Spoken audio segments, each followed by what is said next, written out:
How to disable sound effect in Grand War 4. Hi everyone, welcome back to another video from Tech for Gamers. In this video, I'm going to show you how you can easily turn off the sound effect in the Grand War 4 game so that you can enjoy the sound-free experience in a quiet way.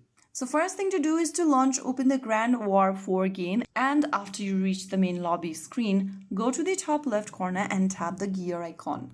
Now, you will see the sound and music option at the top of the screen. Simply switch it off and drag it all the way towards the left to turn off the sound and music in the game. Now you can click on Save Settings at the bottom, and now you can play the game without any sound effects or music. Now your gameplay will feel much quieter and more focused, letting you concentrate on strategy instead of constant sound effect. You can always turn on the sound effect and music by repeating the steps, and that's it. If you found the video helpful, don't forget to like, share and subscribe to our channel. I will be back again in the next video. Stay tuned and thanks for watching.